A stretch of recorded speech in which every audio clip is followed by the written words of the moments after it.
রাসূলুল্লাহ বলছে দুইটা জিনিস যে ব্যক্তি হেফাজত করতে পারবে আমি নবী তারে জান্নাতে নিয়ে যাব, হাত ধরে জান্নাতে নিয়ে যাব।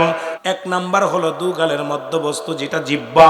এই জিহ্বা দিয়ে কাউকে গালি দেওয়া যাবে না, এই মুখ দিয়ে কাউকে ফাহিশা কথা বলা যাবে না, এই মুখ দিয়ে দুনিয়ার মধ্যে মদ গাজাইয়া বা পান করা যাবে না, এই মুখ দিয়ে পবিত্র আল্লাহর জিকির করবেন, গুণগান গাবেন, এই মুখটারে পবিত্র রাখবেন।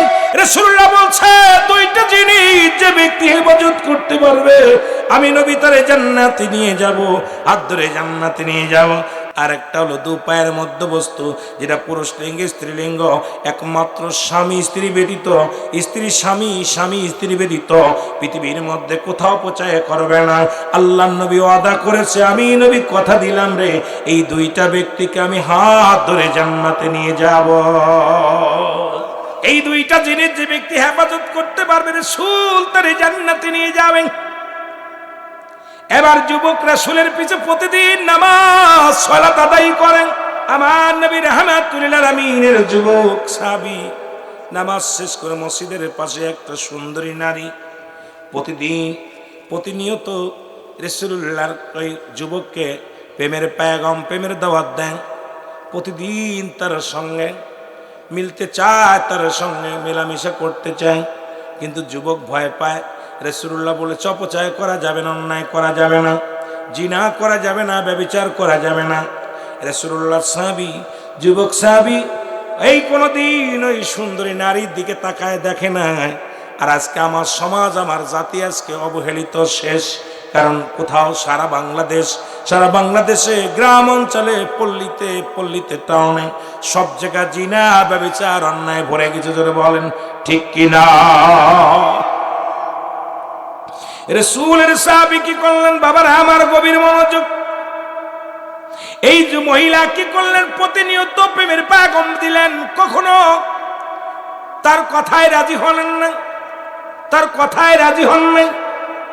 এমন একদিন গভীর রাত্রে রাসূলুল্লাহ ঈশান নামাজ আদায় করিয়া সাহাবীদেরকে নিয়ে আলোচনা শোনাইতেছিলেন। একটু বিলম্ব হয়ে গেছে, ওই পথ দিয়ে যাইতেছিলেন যুবক সাহাবী। ওই মেয়েটাকে করলেন, রাসূলের সাহাবীকে ধরলেন, অন্য মানুষ দিয়ে ধরায়া নিয়ে গেলেন, ধরায়া নিয়ে যে বাড়ির মধ্যে নিলেন, প্রেমের অফার দিলেন, বিয়ের প্রস্তাব দিলেন। মেয়েটাকে ডাক দে বলে, মেয়েরে তুমি রব্বে কারিমের ভয় করো, আল্লাহর ভয় করো। কারণ এই জীবন নয়, এমন একটা জীবন আসবে যে দেশে গেলে মানুষের বিচার হয়, যে দেশে গেলে মানুষের হিসাব হয়, যে দেশে গেলে মানুষ আর কোনোদিন ফিরে আসে না,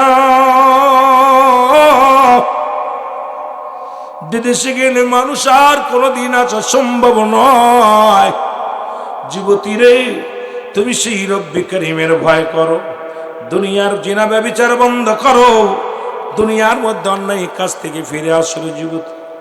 যুবতী কি করলেন? কোনো কথা শুনলেন না। এবার যুবতী তার গায়ের কাপড় খুলে ফেললেন, পণ্যের কাপড় খুলে ফেললেন। যুবক একটা চিৎকার দিয়ে আল্লাহ বলে একটা ডাক দেয়, রব্বে কারীম।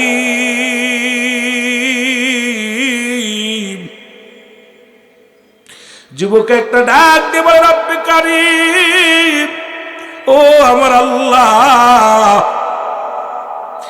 এই দুনিয়ার মোহে পড়িয়া যদি গুনাহ করে জবাব দিতে পারবো না, তোমার কাছে হিসাব দিতে পারবো না। আল্লাহ আল্লাহ,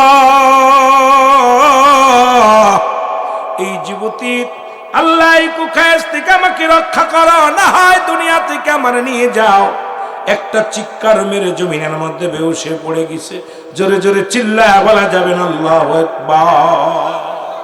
যখন যুবকটা, ও যুবক, আজকে তোরা টাকা খরচ করেছিস, বিফলে যাবে না। যুব সমাজ আয়োজিত আজকের মাহফিল বিফলে যাবে না। কারণ যুবকরাই পারে জাতিকে পরিবর্তন করে দিতে, যুব সমাজই পারে দেশের উন্নয়ন করতে, যুব সমাজ পারে সমাজকে পাল্টে দিতে। কারণ আল হাসান আল হুসাইন হবে যুবকদের সর্দার, আর আল হাসান আল হুসাইনের সঙ্গে মুসলমান একমাত্র ওই যুবকদের সর্দার হবে। সুতরাং যুবক বয়সী হব জান্নাতি, এই জন্য যুব সমাজ আয়োজিত তাফসীর করেন মাহফিলে আমি যুবকদের বিষয়ে একটু কথা বলি, তারপর অন্যদিকে যাই। যুবক কি করলেন? একটা চিৎকার মেরে জমিনের মধ্যে বেহুশে পড়ে গেলেন। মেয়েটা চিন্তা করে, নিশ্চিত যুবকটা মারা যাবে, আর যদি আমার ঘরে মারা যায় মুসলমান জাতি আমাকে কি করবে? আমার বিচার করবে। মানুষ যখন জানতে পারবে আমার বিচার করবে, মানুষ আমাকে অপমানিত করবে। না না, রাতের অন্ধকারে যুবককে টানতে টানতে নিয়ে রাস্তার কিনারায় ফেলে রাখলেন। আমার বাবারা আমার, ফজরের আজান হলো, মসজিদ আজান দেয় সালাতু খায়রুম মিনান নাওম। মুসলমানদের ঘুম ভেঙে গেল, মুসলমানেরা নামাজ দাঁড়ায় গেলেন। নামাজ আদায় করতে গেলেন, এক লোক দেখে মুসলমান নবীর সাহাবী দেখে রে, যুবক রাসূলুল্লাহ যুবক সাহাবী জমিনের মধ্যে পড়ে আছে। ওনাকে হাত ধরে নিয়ে বাড়িতে গেলেন। বাড়িতে যাওয়ার পর, ও মুসলমান শুনে নাও, এবার সেবা যত্ন করতে লাগলেন। একদিন নয়, দুদিন নয়, 3টা দিন পার হয়ে গেল, হুঁশ ফেরে নাই। এদিকে যুবক কি করলেন? ডাক দিয়ে হঠাৎ করে হুঁশ ফেললেন। ডাক দিয়ে বলে, আমার আব্বা জান, আমাকে এক টুকরা কাগজ দেন। কাগজটা দেয়া হলো। এই কাগজের মধ্যে লিখে দিলেন, আব্বা জান, আমি আপনার কলিজার টুকরা সন্তান, আমার কাছে আপনার 14টা হক। 7টা হক হলো দুনিয়ার মধ্যে জিন্দা থাকতে, 7টা হক হলো দুনিয়া থেকে বিদায়ের পরে। আমার আব্বা জান, এই 14টা হকের আমি একটা হক আদায় করতে পারলাম না। এই দুনিয়া থেকে যদি বিদায় হয়ে যায়, আমি যুবক আপনার কাছে ক্ষমা চাই গো আমার আব্বা জান। ও আমার যুবক বন্ধুরা শোনো, যুবক ডাক দিলেন, লিখলেন, চিঠি নিয়ে লাগলেন, আমার আব্বা জান, আপনার কাছে ক্ষমা চাই। শুরুতে 1 নম্বরে আপনার কাছে ক্ষমা চাই, যদি ভুল করে থাকি আমার মাফ করে দিয়েন। আমি আপনার 14টা হকের একটা হক আদায় করতে পারলাম না। আমি আপনার কাছে 2টা দাবি করে যাব। 1 নম্বর দাবি, আমি যদি মারা যাই, এই আমার লাশখানা পৃথিবীর কোনো মানুষকে দেখাবেন না। এই লাশখানা রাতের অন্ধকারে এই দুনিয়ার মধ্যে বাবা গো দাফন করে দিবেন। দুনিয়ার কোনো মানুষকে আমার মরা সংবাদ জানাবেন না বাবা গো। দুনিয়ার মধ্যে আমার মরা লাশখানা কোনো গোরস্থানে শোয়াবেন না। আমি যদি মারা যাই, আমার এই লাশখানা বাবা এই ঘরের মধ্যে দাফন করে রাখবেন। এই বলিয়া পৃথিবীর মধ্য থেকে যুবক, কিছুক্ষণ পরে যুবকটা চির বিদায় হয়ে মারা গেলেন। জোরে জোরে চিল্লায় বল আল্লাহু আকবার। এ আমার ভাইরা, আমার বন্ধুরা, আমার যুবক মারা গেলেন। বাবা কাফন দাপন করে বিদায় করে দিছে। রাসূলুল্লাহ নামাজ প্রতিনিয়ত নামাজ আদায় করেন। জিবরিল আমিন এসে ডাকতে বলি, ইয়া রাসূলুল্লাহ, ইয়া হাবিবাল্লাহ, একটু লক্ষ্য করেন, আপনার যুবক সাহাবীর দিকে লক্ষ্য করেন। রাসূলুল্লাহ সালাম ফিরে সাহাবীদেরকে বললেন, ও আমার সাহাবীরা রে, তোমরা আমার অমুক সাহাবীর খবর জানোনি? যুবক সাহাবীরা বলে, হুজুর। অন্যান্য সাহাবীরা বলে, হুজুর, আমরা তো তার খবর জানি না, হয়তো কোনো আত্মীয় বাড়ি গেছে, হয়তো কোথাও বেড়াইতে গেছে। সাহাবীরা বলেন, হুজুর, নিশ্চিত তো দুনিয়ার কোনো প্রেমের মধ্যে পড়েছে, সংসারের মায়ায় পড়েছে। রাসূলুল্লাহ বলেন, না, তোমরা খবর নাও। তার বাবার কাছে খবর নেওয়া হলো। বাবার কাছে আসা হলো। ডাকদার, আসসালামু আলাইকুম চাচা যান, আপনার ছেলে অমুক গেছে, কোথায় কব বলতে পারি না, কোথায় গেছে জানেন না, কেমন আছে জানেন না। রাসূলুল্লাহ আপনাকে তলব করেছে, আপনার ছেলেকে তলব করেছে, আমি এটাও বলতে পারবো না। নবীজি গেলেন বাড়িতে, নবীর কাছে গেলেন সাহাবীরা। নবীজি বলেন, সাহাবীরা রে, খবর বলো। বলে, ইয়া রাসূলুল্লাহ, ইয়া হাবিবাল্লাহ, কি খবর বলবো? নবী গো, আমি কি খবর বলবো? ও আমার যুবকেরা শোনো, তুমি আমিও কালেমা পড়েছিলাম, আজকে কেন অন্যায় করে সবাই পড়েছি আশহাদু আল্লা ইলাহা ইল্লাল্লাহু ওয়াহদাহু লা শারীকা লাহু ওয়া আশহাদু আন্না মুহাম্মাদান আবদুহু ওয়া রাসূলুহু। আমার বাবারা, আমার রাসূলুল্লাহর কাছে খবর এলো, যুবকের খবর কেউ বলতে পারে না। রাসূলুল্লাহ বলেন আমি নিজেই যাব। রাসূলুল্লাহ চলে আসলেন। নবীজি আসা পর বাড়িতে সালাম দা, আসসালামু আলাইকুম ইয়া আহলাল বাইত। ভিতর থেকে আওয়াজ, ওয়ালাইকুম আসসালাম। নবীজি বলেন, সাহাবীরা রে, আমার যুবকের বাবা, আমার যুবক সাহাবীর সন্ধান চায়। বলে হুজুর আমি বলতে পারি না। কয় কেমন আছে? কয় জানি না। কোথায় গেছে? জানি না। কেন কোথায় গেছে কেন বলতে পারেন না? কেন বলতে পারি না। বলে আজ কটা দিন আমার যুবক সাহাবীর আমি খবর রাখি না, খবর জানি না। আমার বাবারা আমার বাবারা আমার যুবকের বাবা ডাক দিয়ে বলে, এ রাহমাতুল আলামিন, সন্তানের কথা আমি বলতে পারবো না, কিন্তু সন্তানের লাশ যারা কাঁদে নিছে পৃথিবীর মধ্যে সেই বাবা জানে সন্তানের লাশ কত ভারী। এই পৃথিবীর মধ্যে বাবার লাশ বহনকারী ব্যক্তি জানে বাবার লাশটা কত ভারী। বাবার মায়ের লাশ যারা কাঁদে নিছে পৃথিবীর মধ্যে জানে লাশটা কত ভারী। মুসলমান সন্তানের লাশ বাবার কাঁদে, বাবার লাশ সন্তানের কাঁদে। এই পৃথিবীর মধ্যে সন্তানের লাশ যে কত ভারী একমাত্র যারা দুনিয়ার মধ্যে সন্তানের লাশ বহন করেছে। ওই বলতেছিলাম, এই জন্য বলতে যা হঠাৎ করে আমার মনে পড়ে গেল ফিলিস্তিনের ওই পিকচারে গুলো দেখি, সন্তানের লাশ হাতের মধ্যে নিয়ে বাবা চিৎকার করে, ইয়া রব্বি করিম, রব্বি করিম গো। সন্তান ছোট ছোট মাসুম বাচ্চার লাশ, রক্তমাখা লাশগুলো নিয়ে চিৎকার পারে, রব্বি করিম তোমার কি দয়া হয় না? তোমার কি মায়া হয় না? এই ফিলিস্তিনের উপরে তোমার কি মায়া হয় না? তোমার কি দয়া হয় না? আল্লাহ আল্লাহ বলে চিৎকার মারে, জোরে জোরে বলেন ঠিক কিনা? রাসূলুল্লাহ তাকে খবর, ঘরের মধ্যে নতুন মাটি খুঁড়ে। নবীজি বললেন, ও যুবকের বাবা, তুমি বলতে পারো না তুমি ঘরের ভিতরে কেন মাটি খুঁড়া? বলো।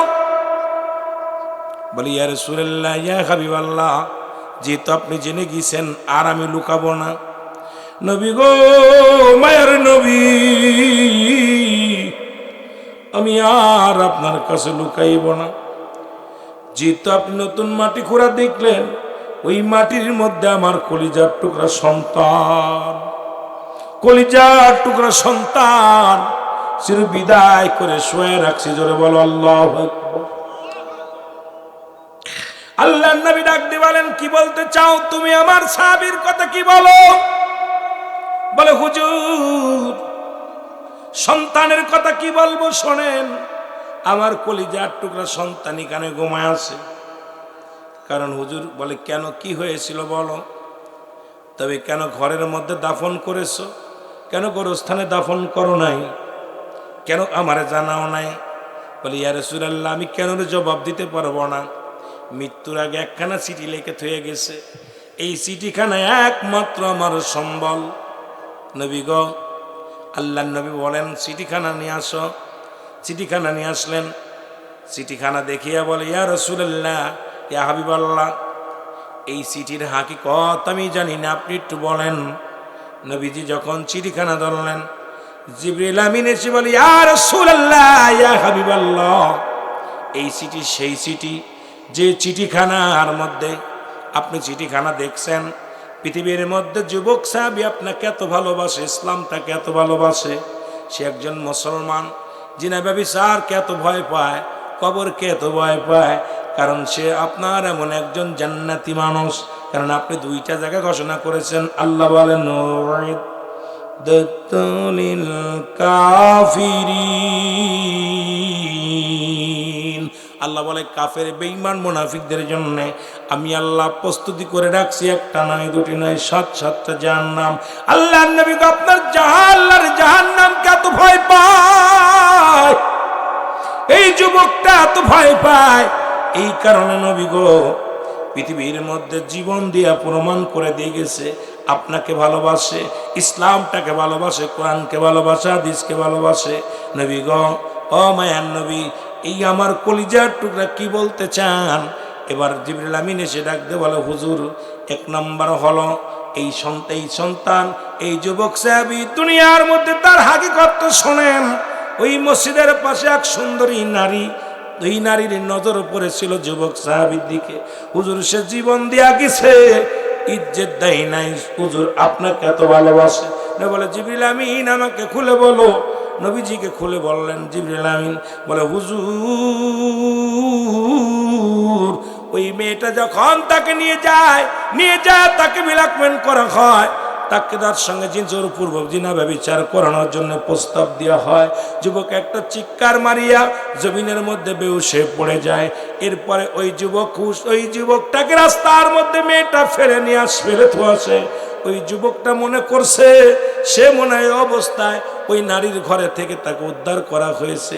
এই জন্য নবী গো আপনাকে এত ভালোবাসে, যদি মানুষ জানতে পারে একটা নারীর ঘরে উঠে মারা গেছে, নবী গো যাতে আপনার কলঙ্ক না হয়, যেন মানুষ জানতে না পারে একজন জিনাকারী, এই জন্য নবী গো বলছে যেন তার কবরটা কোনো গোরস্থানে না হয়। যদি গোরস্থানে হয় মানুষ বলবো ওই সেই জিনাকারী যুবক। যুবক ভাইরা লক্ষ্য করবেন, ওই সেই জিনাকারী যুবক। এই জন্য দুনিয়ার মানুষ যেন জানতে না পারে রাতের অন্ধকারে তার কবর দেয়া হয়েছে।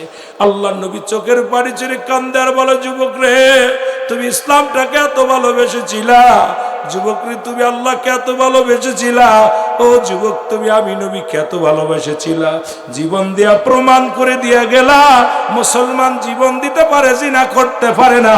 মুসলমান জীবন দিতে পারে, জিনা করতে পারে না। আর আমরা মুসলমানের মেয়ে, মুসলমানের ছেলেরা, মুসলমান অসংখ্য জিনা ব্যভিচারে লিপ্ত আছি। আজকে শুধু বাংলাদেশ পল্লীতে নয়, সারা পৃথিবীর মধ্যে জিনা জিনা জিনা। আরে মুসলমান জিনা ব্যভিচারে ভরে গেছে। অথচ আমার নবীজিকে প্রমাণ করায় দিছে আল্লাহ রাব্বুল আলামিন। ওই যুবকটা নবীর সাহাবী প্রমাণ করায় দিয়া গেছে, কোন মুসলমান যখন কালেমা পড়ে, ঈমান আনে, সে জীবন দিয়া দিবে, তবু সে জিনা ব্যভিচারে লিপ্ত হবে না। জোরে জোরে চিল্লায়া বলা যাবে না সুবহানাল্লাহ। জিবরিল আমিন যখন সব কথা শোনা দিয়ে গেলেন, রাসূলুল্লাহ সঙ্গে সঙ্গে বলেন যুবকের জন্য দোয়া করে মহিলার বাড়িতে চলে গেলেন। মহিলাটার যায় বাড়ি যায়, যখন ডাক দিছে দরজায়, মহিলাটা ভিতর থেকে আওয়াজ দেয়, নবী গো আপনাকে আমি জানি, চিনি। ইয়া রাসূলুল্লাহ, ইয়া হাবিবাল্লাহ, আমি আর একটা মিনিট মুসলিম থাকতে চাই না। কারণ মুসলমান যে নারীর সতীত্ব পাহারা দেয়, মুসলমান যে নারীর, মুসলমান শোনো, এই পৃথিবীর মধ্যে মুসলমান জিনা করে না, ব্যভিচার করে না। আমি প্রমাণ তার। নবী গো আপনার ওই যুবক সাহাবীকে জিনা করানোর জন্য অনেক চেষ্টা করেছিলাম, ব্যভিচার করানোর জন্য অনেক চেষ্টা করেছিলাম, আমি ব্যর্থ হয়েছি। আল্লাহর নবী গো, যে ধর্মের মধ্যে জিনাকে এত ভয় পায়, যে ধর্মের মধ্যে ব্যভিচারকে এত ভয় পায়, আল্লাহর নবী গো একটা মিনিট আমি অমুসলিম থাকবো না। আপনি দয়া করে আমাকে কালেমা পড়ায়া দেন, আমি মুসলমান হয়ে যাব। আল্লাহ নবীর সঙ্গে সঙ্গে কালেমা পড়ায়া দিছে। সঙ্গে সঙ্গে আমার নবী কালেমা পড়েন, লা ইলাহা ইল্লাল্লাহু। আমার ভাইরা, আমার বন্ধুরা, আমার গভীর মনোযোগ, রাহমাতুল লিল আলামিন ডাকতে প্রমাণ করে দিলেন। নবীর সাহাবী, যুবক সাহাবী প্রমাণ করে দিলেন ইসলামের বিধান মানতে হবে। ইসলামকে কেমন মানবেন? আর আমরা দেখেছি তৎকালীন জামানায়, শুনেছি রাসূলের জামানায় একজন যুবক এসে বলে, ইয়া রাসূলুল্লাহ, ইয়া হাবিবাল্লাহ, নবী গো,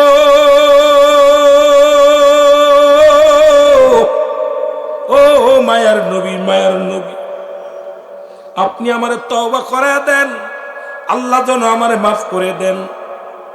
আল্লাহর নবী বলে, যুবক রে তুমি তওবা করো, তওবা করে গুনাহ আল্লাহ মাফ করে। যুবকের করো। যুবক যখন কান্দার বলে, নবী গো আমি তওবা করব।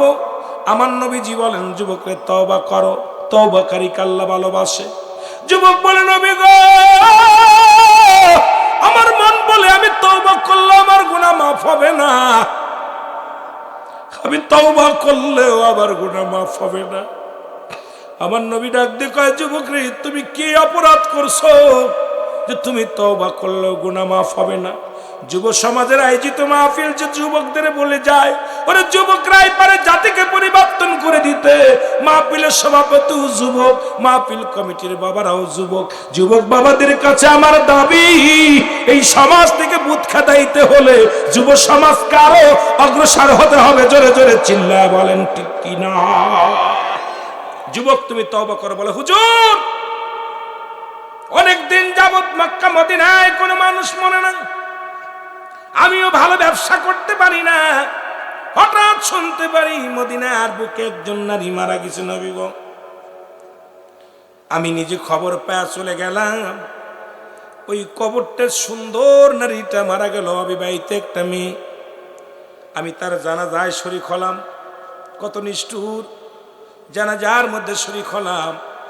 এরপরে যখন মানুষ যার যার ঘরে চলে গেল, আমি রাতের অপেক্ষায় রইলাম। রাত যখন নির্জন হয়ে গেল, গভীর হয়ে গেল, আমি আস্তে আস্তে করে কবর গোরস্থানে আসলাম। কবরের মাটি এগুলো সরিয়ে ফেললাম। এরপরে যখন ভিতরে ঢুকলাম, ঢুকে যখন কাপড়ের কাপড়টা ধরে উঠাইলাম, কাপড়ের কাপড়গুলো খুলে নিলাম, নিয়ে যখন আমি উঠতেছিলাম, আমার ভিতর থেকে কে যেন ডাক দেওয়ালে, যুবক সারা জীবন তুমি কাপড়ের কাপড় চুরি করলি, যার কবরে ঢুকছিস একবার তাকায় দেখ। এই মহল্লার মধ্যে বিশ্ব সুন্দরী এই নারীর সঙ্গে ব্যভিচারে লিপ্ত হয়ে যাও, তোমার কেউ দেখবে না, কেউ বাধা দেবে না, তুমি লিপ্ত হয়ে যাও। এই ওয়াজটা আমরা শুনেছি, কথাটা আমরা শুনেছি মক্কা মদিনায় জাহিলা জামানার সেই রাসূল আগমনের পরে। আর একটা বাংলাদেশের ইতিহাসে মুসলমান জালিমেরা যতন ছিল, ভালো করে শুনে নেন, কষ্ট পাবেন না। দুঃখ পাই আমি, মনের ভিতরে বড় কষ্ট হলো। এ যুবক, গত বছর মুসলমান শোনো, গত বছরের মধ্যে ঢাকা মেডিকেল কলেজ হাসপাতালে মরা মানুষের সঙ্গে জিনা হয়েছে। যদি মিথ্যা হয় আমার এখন গলা কেটে ফেলবেন যদি মিথ্যা বলি। খবরের মিডিয়ায় দেখেছেন যারা, ঢাকা মেডিকেল কলেজ হাসপাতালে মুসলমান মর্গে জিনা হয়, চট্টগ্রামে মেডিকেল কলেজ হাসপাতালে মর্গে জিনা হয়। এবার ডাক্তারেরা গবেষণার মধ্যে মারা গেছে বিষ খায়া, আলামত হলো জিনার। মারা গেছে গলায় ধরে নিয়া, আলামত হলো জিনার। মারা গেছে মুসলমান, হত্যা হয়েছে গাড়ি চাপা খেয়ে, আলামত হলো জিনার। ডাক্তারেরা বড় চিন্তার মধ্যে পড়ে গেলেন। এরপরে সিসি ক্যামেরা লাগালো। আমার দেশের ডাক্তারের মেডিকেল কলেজ ডাক্তারদের যখন ডোমকে রিমান্ডে নেওয়া হলো, ডোম শিকার গেল, একজন নয় দুজন নয়, আজ থেকে যতগুলো শত শত নারী, যত সুন্দরী মহিলা, একটু ভালো দেখতে শুনতে যুবতী নারীর লাশ কাটতে যাইয়া, একটা লাশ আমি কোনোদিন জিনা ছাড়া কাটি না। কারণ মর্গে নেওয়ার পর কাটার আগে আমার দেশের মা বোনেরা মরেও শান্তি নাই। যে দেশে আমরা বলি 90% 92% মুসলিম, সেই মুসলিম রাষ্ট্র যেখানে মর্গে জিনা হয়, সে দেশে ইসলাম তো পালায়া গেছে রে। সেই পালন ইসলাম ফিরানোর জন্য আমাদেরকে জাগতে হবে, যেন আর কোনো বোনের ইজ্জত না যায়, মরার পরে যেন কোনো ডোমের হাতে ইজ্জত না যায়। এইটা আমাদের জন্য সজাগ থাকার দরকার আছে কি না? আমার বন্ধুগণ, আমার রাত শুরু করেছি, রাতের শুরু হলো মাগরিব। 3 রাকাত ফরজ নামাজ তুমি আদায় করলা বান্দা, সঙ্গে সঙ্গে তুমি হয়ে গেল আল্লাহর গোলাম। এখন তুমি আল্লাহর যদি গোলাম হতে হয়, অবশ্যই অবশ্যই তোমাকে নামাজ আদায় করতে হবে। নামাজ নাই একমাত্র মুসলমান কাফেরদের মধ্যে হলো পার্থক্য হলো নামাজ। আমার বাবারা আমার, আমি আস্তে আস্তে আলোচনায় যাব, ধীরে ধীরে আলোচনা যাব, দিলের কান্ডা লাগে আলোচনা শুনবেন। এবার 2 রাকাত সুন্নাত নামাজ তুমি আদায় করলে, ও বান্দা তুমি হয়ে গেলে রাসূলের প্রেমিক। রাতের মধ্যে যদি তোমার মরণ হয়, তোমার মৃত্যুটা হবে আমার আল্লাহর গোলাম রাসূলের প্রেমিক।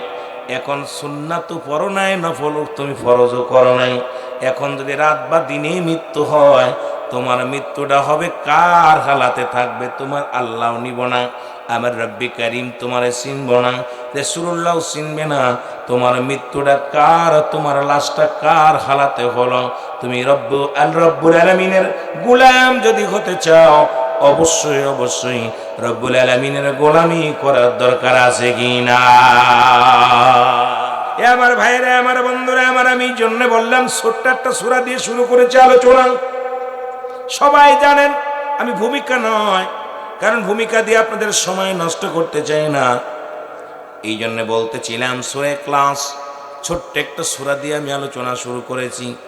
আপনাদের সময় ভূমিকা নষ্ট করি নাই, সময় নষ্ট করতে চাই না। এই সূরাটা বর্তমান জামানার মধ্যে একদল নাস্তিক মার্কা আলেম শুরু করেছে যে কুরআনুল কারীমের মধ্যে যতগুলো সূরা আছে অধিকাংশ সূরার মধ্যে জাল সূরা আছে, তার মধ্যে এক নাম্বার এই সূরা ইখলাসকে জাল বলে ঘোষণা করেছে। মুসলমান, তার পিছনে একটাই কায়দা, কারণ হলো সূরা ইখলাস যদি তারা জাল ধরাইতে পারে তাহলে তাদেরকে দেবতার পূজা করা তাদের সহজ হয়ে যাবে, মূর্তি পূজা করা তাদের জন্য সহজ হয়ে যাবে, এই দুনিয়ার মধ্যে মানব পূজা করা তাদের জন্য সহজ হয়ে যাবে, কবর পূজা করা তাদের জন্য সহজ হয়ে যাবে। তারা এই দুনিয়ার মধ্যে ইচ্ছা মতো চলতে পারবে, রব্বে কারিমের গোলামি বাদ দিয়ে মানুষের গোলামি করে চলতে পারবে। যারা বলেন ঠিক কিনা? কারণ আল্লাহ বলেন, আমার সাথে বলেন, বিসমিল্লাহির রহমানির রহিম। কুল হুয়াল্লাহু আহাদ আল্লাহুস সামাদ লাম ইয়ালিদ ওয়া লাম ইউলাদ ওয়া লাম ইয়াকুল লাহু কুফুয়ান আহাদ।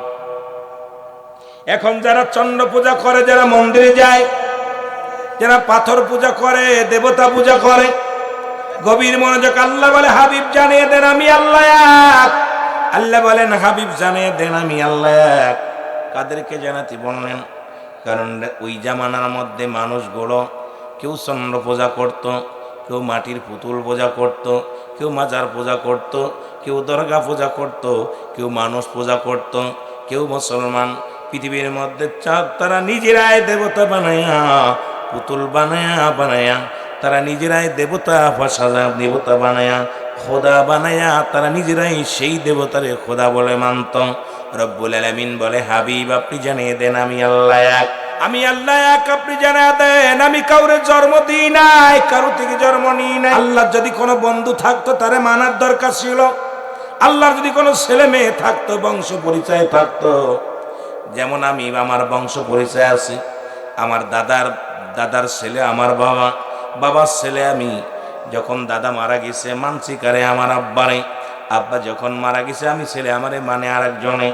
বাড়ির একজন কর্তা আছে রব্বুল আলামিন, এমন একজন যিনি রব, যার মরণ নাই, তার যার কোনো হায়াত নাই, মওত নাই, রিজিক নাই, সব কিছুর মালিক যিনি রব্বি কারীম। আল্লাহ বলে, হাবিব আপনি জানা দেন আমি কাউরে জন্ম দিই নাই, কারো থেকে জন্ম নিই নাই। আসমান জমিনের মধ্যে আমার সমতুল্য সমকক্ষ আর কেউ নাই, আর সারা পৃথিবী আমার মুখাপেক্ষী, আমি কারোর মুখাপেক্ষী নাই। জোরে বলেন ঠিক কিনা? রব্বুল আলামিন দেখতে শুধু বলে, বান্দা শোনো, পৃথিবীটা তাকা আছে রব্বে কারিমের দিকে, আমার রব কিন্তু আমার মুখাপেক্ষী নয়, এই সাতক্ষীরার মুখাপেক্ষী নয়, রুহুল আমিন সিদ্দিকের মুখাপেক্ষী নয়।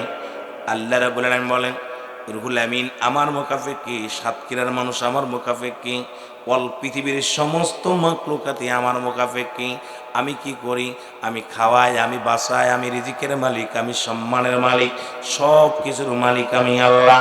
সুতরাং সবাই তাকায় থাকবে আমার দিকে, রুজু হবে কার দিকে?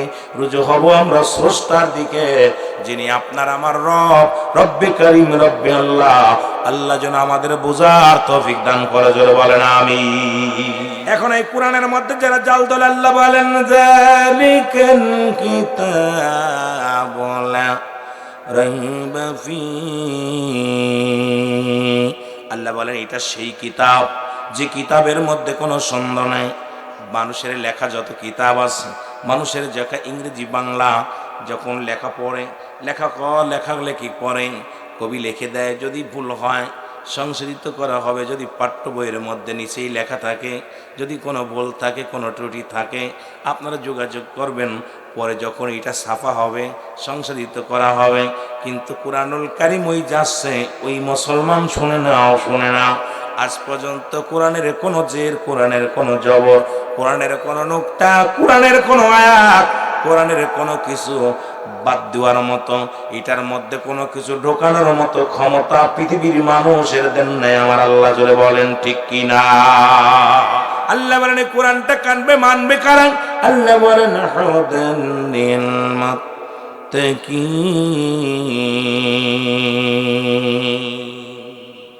মুত্তাকিন, যারা কোরআন মানবে তারা, আল্লাহর হেদায়েতের মধ্যে আছে যারা, কোরআন কিনি গবেষণা করবে তারা, তাদের জিন্দেগি কোরআন।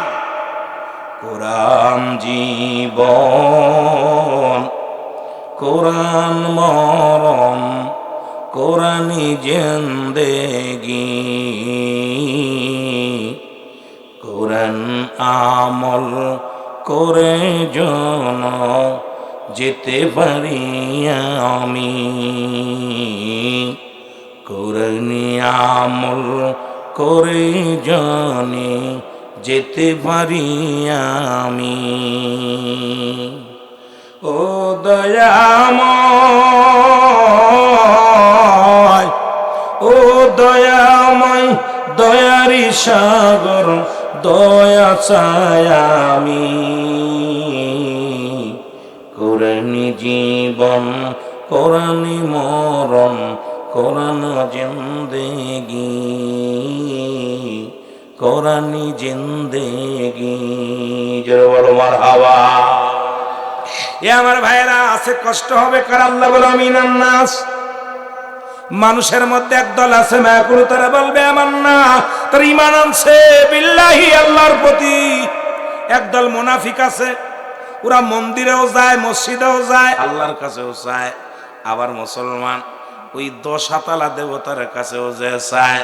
হিন্দুদেরও যে ধর্ম ওরও সেই কর্ম, হিন্দুদের যে আদর্শ ওরও সে আদর্শ, কিন্তু মুখের ভিতর লম্বা দাড়ি, লম্বা টুপি লাগাইছে, কিন্তু চরিত্র ওদের চাইতে একটু পরিবর্তন হয় নাই। ওই মুনাফিকদের চরিত্র তাদের মধ্যে আছে। আল্লাহ কয় তারা কারা? আল্লাহ কমিনান নাস, মানুষের মধ্যে মায়া করো, তারা বলবে আমার না, তারা ঈমান আনছে বিল্লাহি, আল্লাহর প্রতি, ওয়া বিল ইয়াউমিল আখির, আখিরাতের প্রতি বিশ্বাস স্থাপন করছে। তারা বলবে মা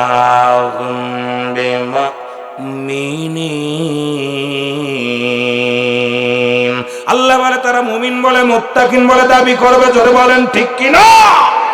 আমার ভাইরা, আমার বন্ধুরা, আপনি আমি সাক্ষী দিলাম না ইলা নাই কোনো ইলা ইল্লাল্লাহু, এক আল্লাহ ছাড়া। তাহলে মাথা নত করব কার কাছে? কার কাছে বলেন? এই কালেমাটা পড়ছেননি? কথা বলেন, পড়ছেন?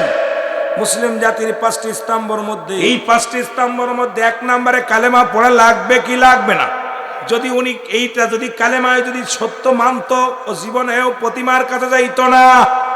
যদি কালেমা মানতো, যদি আল্লাহ মানতো ইলা নাই, তাহলে জীবনে উনি চন্দ্র পূজা করতো না, দেবতা পূজা করতো না, দুর্গা পূজা করতো না, মূর্তি পূজা করতো না। ওই একমাত্র রব্বে কারিমের পূজা নিয়ে ব্যস্ত থাকতো।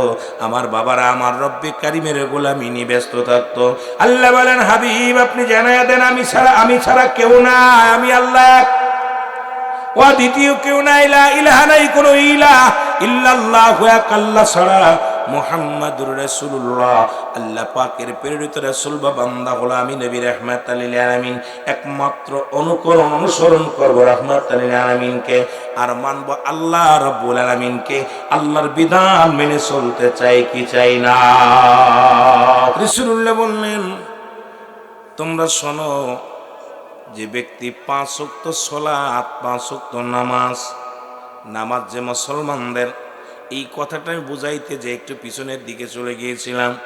যেহেতু আমি আপনার ইমানি কিছু কথা বলবো, আমার দায়িত্ব, হেদায়েতের মালিক আমি নয়, হেদায়েতের মালিক আল্লাহ রাব্বুল আলামিন। আমার দায়িত্ব কিছু হেদায়েতমূলক নসিহত করা। সাল্লাল্লাহু আলাইহি ওয়াসাল্লাম বললেন সাহাবীরা, যদি কোনো ব্যক্তি 5 ওয়াক্ত সালাত, 5 ওয়াক্ত নামাজ সময় মতো, ওক্ত মতো আদায় করতে পারে, আমি রাসূলে পাক সাল্লাল্লাহু আলাইহি ওয়াসাল্লাম কথা দিলাম, আল্লাহ রাব্বুল আলামিনের হাবিব কথা দিলাম, ইয়াউমাল কিয়ামতের ময়দানে আমি নবী হাত ধরে জান্নাতে নিয়ে যাব। জোরে বলেন মারহাবা। রাহমাতুল লিল আলামিন বললেন, যে ব্যক্তি 5 ওয়াক্ত সালাত, 5 ওয়াক্ত নামাজ রাসূলুল্লাহ বললেন, আদায় করতে পারবে, আমি নবী তার হাত ধরে জান্নাতে নিয়ে যাব। রাসূলের সাহাবী আব্দুল্লাহ আনসারী বলেন, উনি বাড়িতে গেলেন। বাড়িতে যাওয়ার পর বিবি ডাক দিয়ে বলে, স্বামী, বলেন স্বামী এত দেরি হলো কেন, আপনি এত দেরি করলেন কেন? বলে, বিবি রে, আমার নবীজি আজকে ওয়াজ করছে, ওয়াজ শুনে আসতে একটু দেরি হয়েছে। নবীজি বল, নবীজি ওয়াজ করছে যখন শুনছে, আব্দুল্লাহ আনসারী বিবি ডাক দিয়ে বলে, স্বামী রে, আগে বলো আমার নবীজি রাহমাতুল লিল আলামিন কি ওয়াজ করছে, আমি জানতে চাই। আল্লাহর নবী কি ওয়াজ করছে আগে বলো। এবার স্বামী ওয়াজ কমিটি এবারে ডাক দিয়ে বলে, বিবি রে, রাহমাতুল লিল আলামিন ডাক দিয়ে বলছেন, যদি কোনো ব্যক্তি 5 ওয়াক্ত নামাজ, 5 ওয়াক্ত সালাত যদি আদায় করতে পারে, সময় মতো ওক্ত মতো আদায় করতে পারে, আমি নবী তার হাত ধরে জান্নাতে নিয়ে যাব। জোরে বলেন মারহাবা। বিবি ডাকতে বলে, স্বামী, স্বামী রে, আপনার কাছে একটা মাত্র দাবি আমার, কিচ্ছু দাবি করব না, টাকা চাই না, বাড়ি চাই না, ধন সম্পদ চাই না, পৃথিবীর মধ্যে একটা জিনিস চাই, আপনি আমাকে একটু সুযোগ করে দিবেন, আমিও যেন সময় মতো ওক্ত মতো নামাজটা আদায় করতে পারি, কারণ আপনি রাসূলুল্লাহর সঙ্গে জান্নাতে যাবেন। ও আমার স্বামী, আমিও আমল করতে চাই, দিয়াউমাল কিয়ামতের ময়দানে রাসূলুল্লাহর সঙ্গে যেন আমিও জান্নাতে যেতে পারি। জোরে বলেন মারহাবা। রাসূল পাক সাল্লাল্লাহু আলাইহি সাল্লামের সাহাবী আব্দুল্লাহ আনসারী বলে, বিবি রে, ও বিবি, কথা দিলাম, দেখা যাক। প্রতিদিন রাসূলুল্লাহর পিছে নামাজ আদায় করেন আব্দুল্লাহ আনসারী। সালাম ফিরে, আসসালামু আলাইকুম ওয়া রাহমাতুল্লাহ, আসসালামু আলাইকুম ওয়া রাহমাতুল্লাহ। আনসারী ঘর থেকে, মসজিদ থেকে দূরে চলে যায়। রাসূলুল্লাহ বলেন, আমার সাহাবীরা রে, আমি লক্ষ্য করে দেখলাম আজ কটা দিন আমার আনসারী সালাম ফিরায় নামাজ শেষ করে দৌড় দিয়ে বাড়ি হয়ে যায়। কেন আমার আব্দুল্লাহ আনসারীতে এরকম ছিল না? আমি নবী যখন আলোচনা করতাম তারা শুনতো, কিন্তু আমি নামাজ সালাম শেষ করার পর আমার আনসারী কাজ দেখতে পাই না, কারণটা কি? রাসূলুল্লাহ বলা পর সাহাবীরা বলে, ইয়া রাসূলুল্লাহ, ইয়া হাবিবাল্লাহ, নিশ্চিত আপনার আনসারী দুনিয়ার কোনো প্রেমে পড়েছে, দুনিয়ার কোনো ঝামেলার মধ্যে আছে, এই কারণে নামাজ শেষ করে দেরি করে না, দৌড়ায়া চলে যায়, দৌড়ায়া চলে যায়। আব্দুল্লাহ আনসারী, ও মুসলমান শোনো, একটু দিলের কান্না লাগা শোনো আমার যুবক বাবারা যারা আছেন, বৃদ্ধ বাবারা যারা আছেন। নবীজি চলে গেলেন আনসারী বাড়িতে, সালাম দিলেন, আসসালামু আলাইকুম ইয়াল বাইত, আসসালামু আলাইকুম ইয়াল বাইত।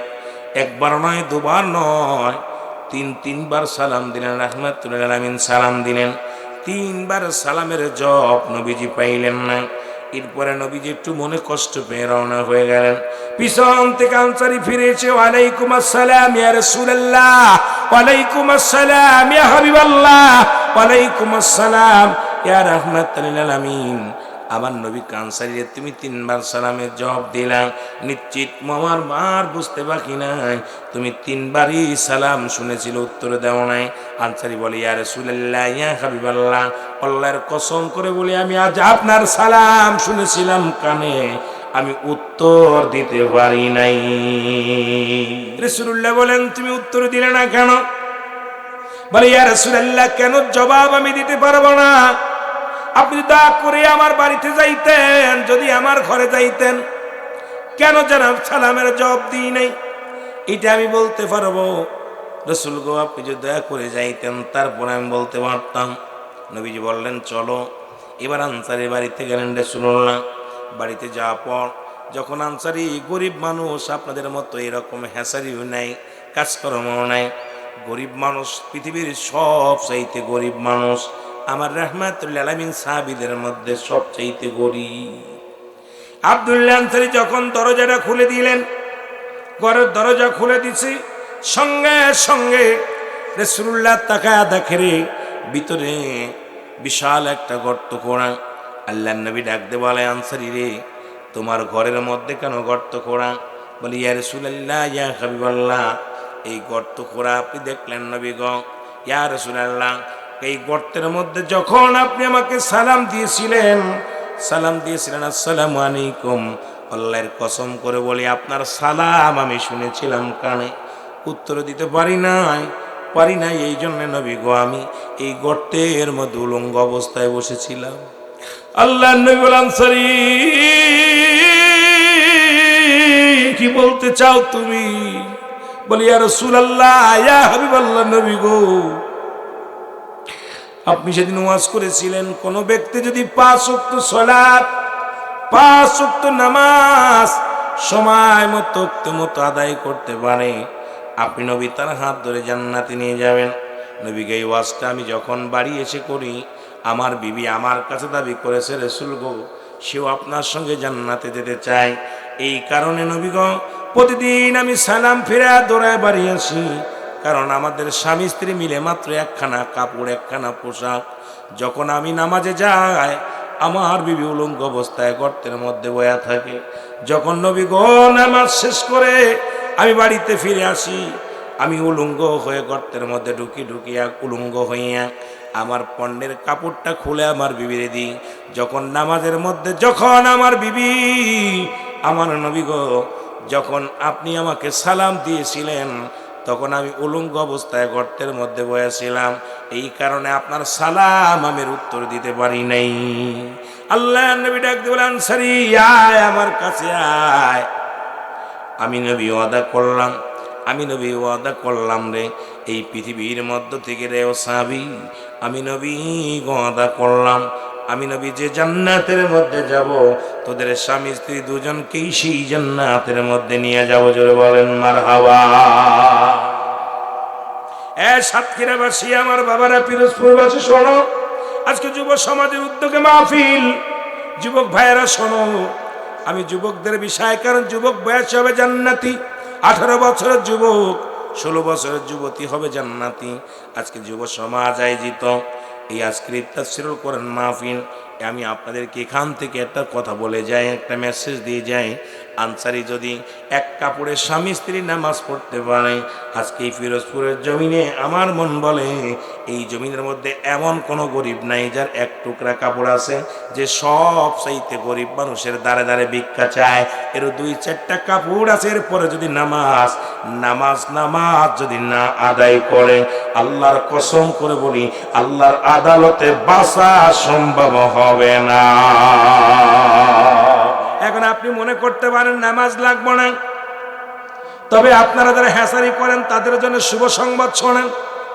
যারা মাঠে কাজ করেন, যারা কৃষক কাজ করেন, যারা ভ্যান চালান, রিক্সা চালান, অটো চালান, যারা ব্যবসা করেন, আল্লাহ নিজেই ঘোষণা করেন তাদের জন্য। আমি ঘোষণা করে হাবিবুল্লাহ, আল্লাহ বলে, দিন মজুরি মেহনতকারী এই দুনিয়ার মধ্যে যারা মাঠে কাজ করে, যারা কৃষক, যারা দিন মজুরি, যারা গায়ের ঘাম ঝরায়, আমি নবী তাদের বন্ধু হিসেবে কবুল করে নিলাম। জোরে বলেন মারহাবা।